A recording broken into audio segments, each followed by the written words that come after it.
आज हम लोग 9th क्लास के अंतर्गत हिस्ट्री का दूसरा जो लेसन है यूरोप में समाजवाद और रूसी क्रांति उस पर चर्चा करेंगे। आप सभी लोग पढ़ चुके हैं कि 1789 ईस्वी के फ्रांसीसी क्रांति के द्वारा राजा का पद समाप्त कर दिया गया, यानी कि राजतंत्र की व्यवस्था को समाप्त कर दिया गया। लेकिन इसके साथ ही साथ सामाजिक क्षेत्र में और आर्थिक क्षेत्र में भी बदलाव की मांग उठ रही थी। आपको पता है कि 1789 ईस्वी की फ्रांसीसी क्रांति से पहले जो फ्रांस और यूरोप की स्थिति थी, समाज 3 वर्गों में बटा होता था। फर्स्ट स्टेट जिसमें चर्च के पादरी आया करते थे, सेकंड स्टेट जिसमें कुलीन वर्ग और सामंत लोग आया करते थे, और थर्ड स्टेट जिसमें कि आम जनता, व्यापारी, सरकारी नौकरी वाले लोग आया करते थे। इस प्रकार की सामाजिक व्यवस्था बनी हुई थी। कुलीन वर्ग और पादरी वर्ग को विशेषाधिकार प्राप्त थे। तो ये सारी परिस्थितियां 1789 ईस्वी की क्रांति के पहले थी। लेकिन क्रांति के बाद यह चर्चा होने लगी कि अब आगे चल करके समाज की स्थिति क्या होने लगी। तो समाज की स्थिति कैसी होनी चाहिए, इस विषय पर लोगों का अलग अलग समूह बन करके तैयार हुआ, जिसको कि उदारवादी, रेडिकल और रूढ़िवादी नाम से नाम दिया गया। अब हम लोग इस तीनों के बारे में देखना चाहते हैं कि तीनों विचारधारा यानी उदारवादी, रेडिकल और रूढ़िवादी समाज के बारे में किस प्रकार का विचार रखते थे। सबसे पहले उदारवादी की चर्चा करें। उदारवादी लोग जो थे वह धार्मिक समानता की बात करते थे, यानी समाज के सभी लोगों को एक समान धार्मिक अधिकार प्राप्त होना चाहिए। आपको मालूम होना चाहिए कि यूरोप में इसकी स्थिति ये जो थी कि किसी एक धर्म को राजधर्म घोषित कर करके उसे विशेष महत्व दिया जाता था।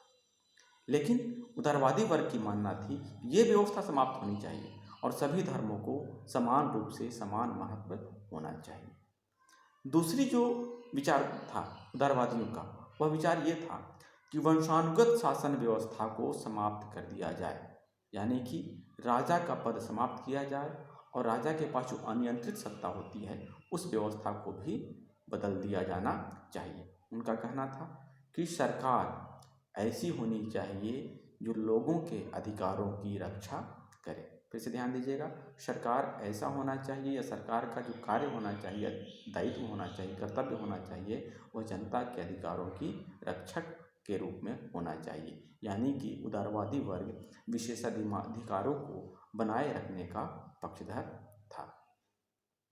नेक्स्ट, ये शासन व्यवस्था ऐसे चाहते थे, सरकार ऐसी हो जिसका कि जनता के द्वारा निर्वाचन हो, लेकिन निर्वाचन का अधिकार सभी लोगों को प्राप्त नहीं होना चाहिए। समाज के कुछ ही लोगों के हाथों में हो, विशेष रूप से टैक्स देने वाले लोग, संपत्ति रखने वाले लोगों को ही वोट देने का अधिकार रखना चाहिए। ऐसा विचारधारा उदारवादियों का था। अब दूसरी विचारधारा रेडिकल, जिसको कि आमूल परिवर्तनवादी भी कहा जाता है। अब इस पे हम लोग चर्चा करेंगे कि रेडिकल किस प्रकार के पक्ष का सिद्धांत रखते थे, विचार रखते थे। रेडिकल विचारधारा का मानना था कि सरकार का गठन बहुमत के आधार पर होना चाहिए और मतदान के द्वारा होना चाहिए। बहुमत पे हो, मतदान आधारित हो, यानी कि समाज के सभी लोगों को वोट देने का अधिकार प्राप्त हो, चाहे वह स्त्री हो या फिर पुरुष हो। यानी कि यह रेडिकल वर्ग जो था, महिलाओं के द्वारा जो वोट देने का अधिकार की मांग की जा रही थी, इसका ये समर्थन करते थे।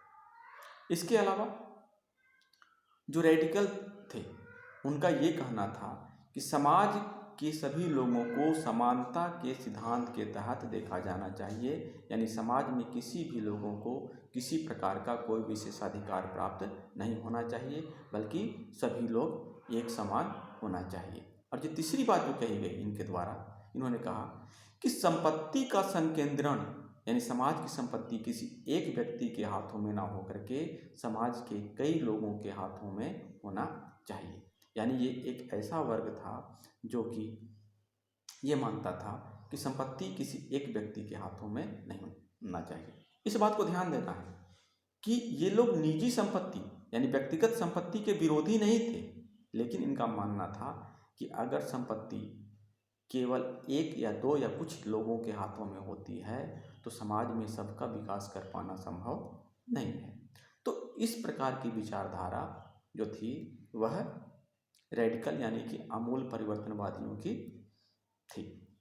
अब तीसरे विचारधारा की बात करते हैं, जिसको हम लोग कहते हैं रूढ़िवादी। It means conservative.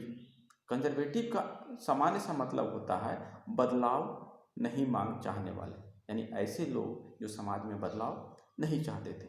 लेकिन स्थिति क्या थी, फ्रांसीसी क्रांति के बाद रूढ़िवादियों को भी ये लगने लगा था कि समाज में बदलाव होना चाहिए, लेकिन इनका कहना था कि बदलाव हो तो धीमी गति से हो, और बदलाव करते समय हम अपने भूतकाल के अतीत के जो विशिष्टताएं हैं, जो विशेषताएं हैं, उसका हमें सम्मान करना चाहिए।